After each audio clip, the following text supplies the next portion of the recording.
Okay, Miss Aranza, it's Mauricio speaking here one more time. Nice to meet with you through this way. So, and in this new opportunity, I am here because I'm explaining the L2 acquisition in just some important aspects of what it means. I'm gonna be just focusing on the definition, characteristics, important facts, and a short summary about all those aspects of the L2 acquisition. And in this case, the L2 acquisition refers to the English language, the acquisition of a second language. In our case, the English language, a foreign language. So, let's get started.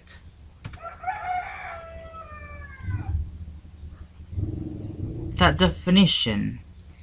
Here we got the definition of a language.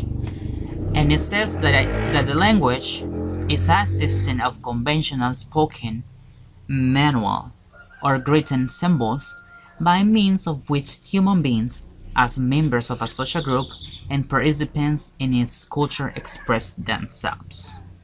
This is just a short concept about what's a language, but there are about other definition by other experts. For example, Henry Sweet says that an English phonetic and language scholar says that a language is the expression of ideas by means of a speech sound combined into words, and words are combined into sentences.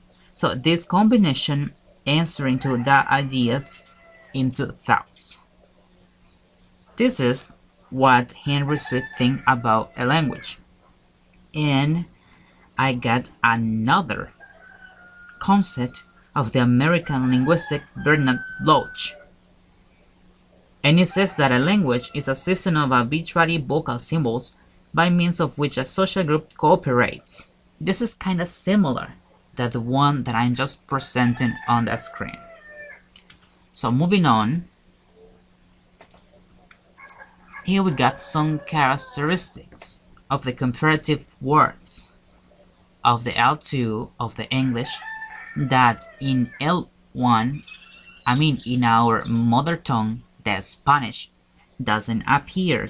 This is just like a comparative words or a comparative chart in which we could see the differences that both languages have between them. One of them is that in the English language or in the L2 we have not to identify the article. For example, when we say the flower, the article the, we're not referring if the flower it has a gender or a number, because we can say the flower and the car, but we're just referring to two different objects and probably two different genres. That is deposited into the Spanish language.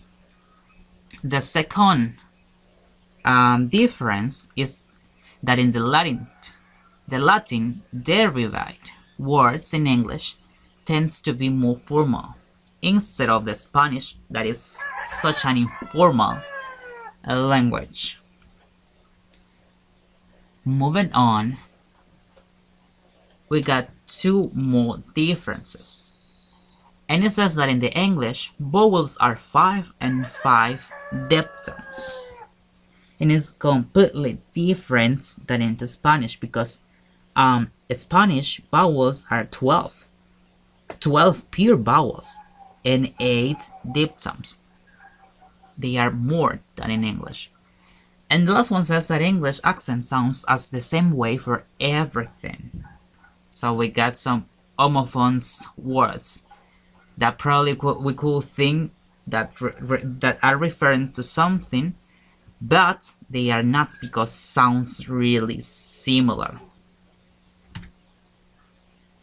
Moving on to some important facts. Here we got an important information and it's the steeping crescent theory. What's this theory about? Well, this theory is about how we acquire the L2 language, and in this case, the English language. This Sir expressed that a language acquisition does not require extensive use of conscious grammatical rules and does not require tedious drill. It means that we probably understand and speak English without knowing a lot of grammar rules.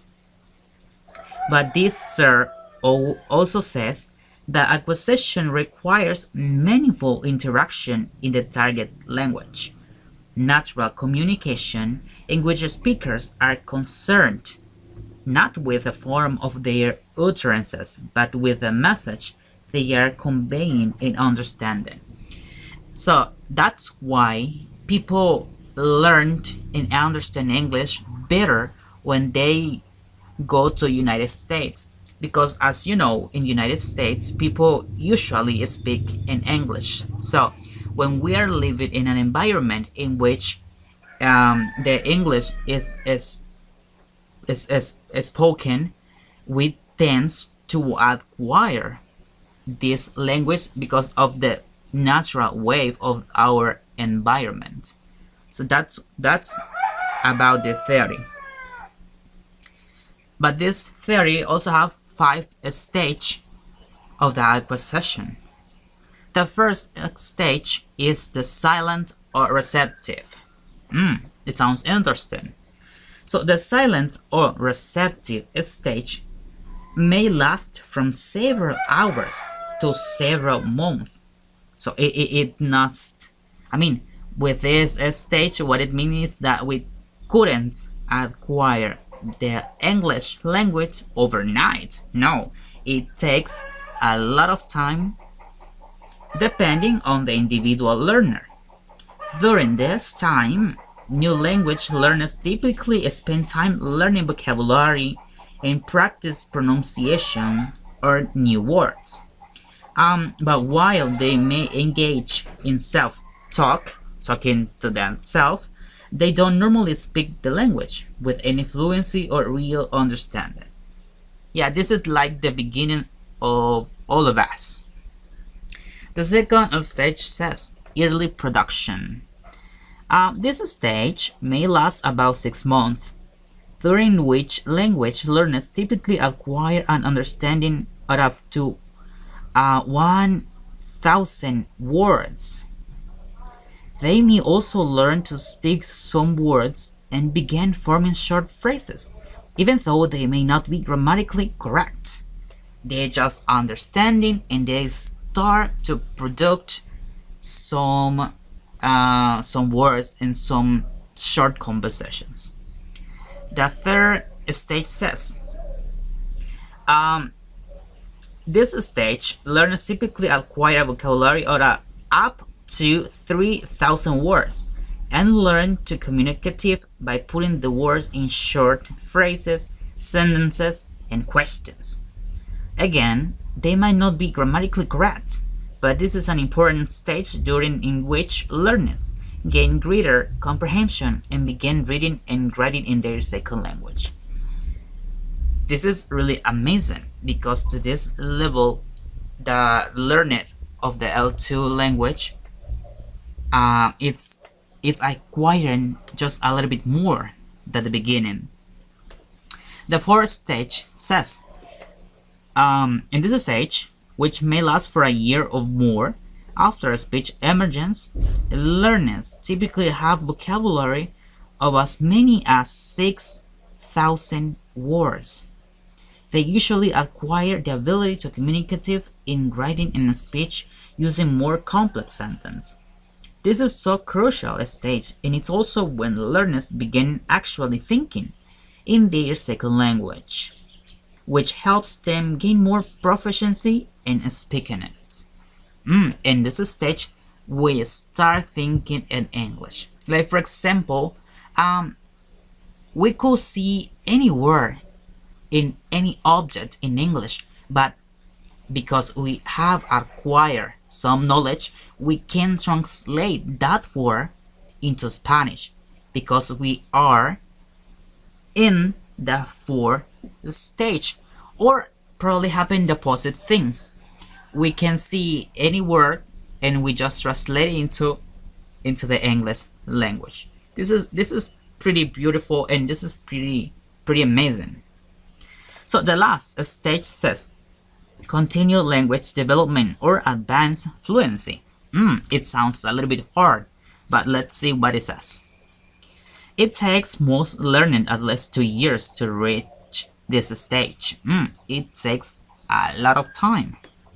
And then up to 10 years to achieve full mastery of the second language in all its complexities and nuances. A second language learners need ongoing opportunities to engage in discussions and express themselves in their new language in order to maintain fluency on it. So, for those learners who are already in the 10 years or in the 5 stage, they need to practice, and to practice. Because otherwise, they probably will start losing fluency. Not the knowledge, but the fluency. So, moving on,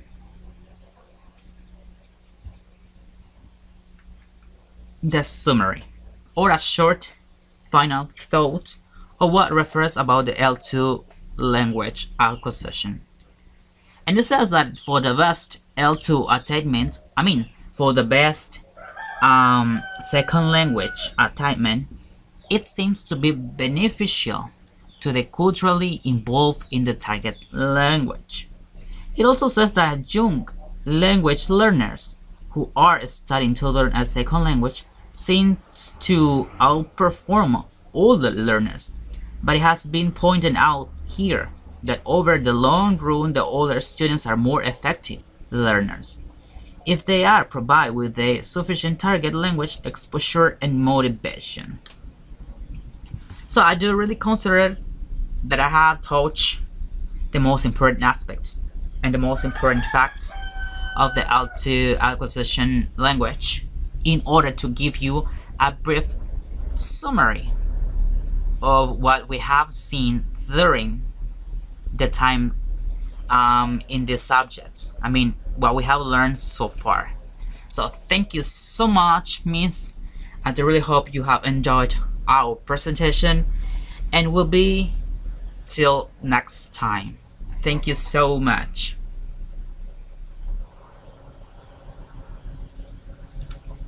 Good afternoon. My name is Oswaldo Santos, and I will explain about the L1 acquisition and the explanation. The first one is the definition.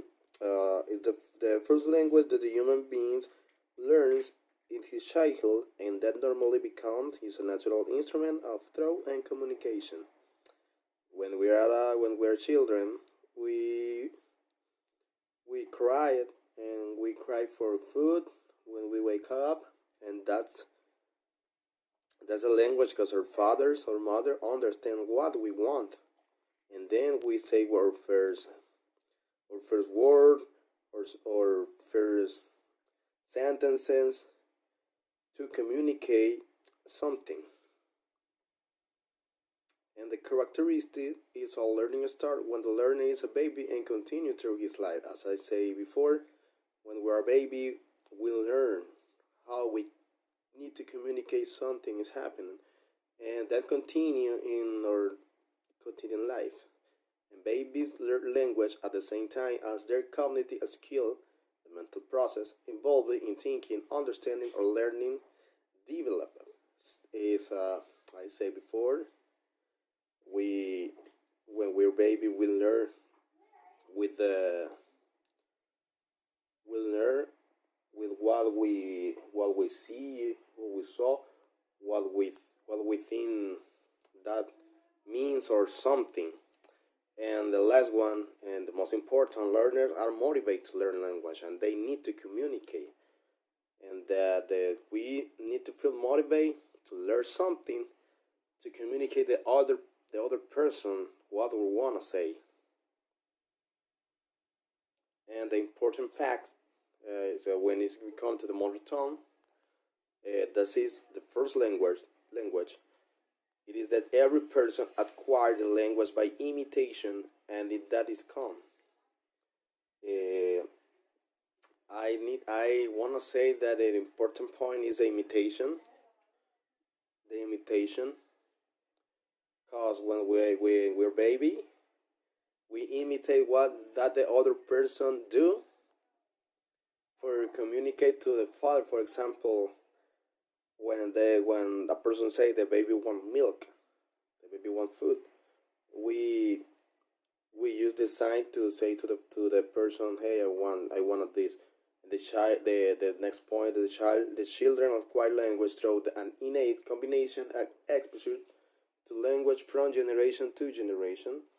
And the last one is for me the most important too, to the environment in which we surround ourselves greatly influence a person. Never forget their mother tongue. The environment when we where we live or where we are in the moment is important because we never forget what we learn. We never forget the expression. We never forget how we imitate to communicate something. We never forget our mother tongue. The conclusion is that language acquisition is innate in the human being, but in order to be developed, multiple factors must intervene in a such way that they allow to the gradual and systematic construction of the linguistic competencies necessary to full achievement. And the some and that important the motivation to learn the language or mother tongue, because we never learn all the mother tongue. We only learn the most important for communicate with the other people, the in other country that speak our mother tongue. They use a different word, different expression, and that's it. That motivated us to learn more. So the conclusion for me is that the systematic construction of the linguistic competence is necessary. And thank you.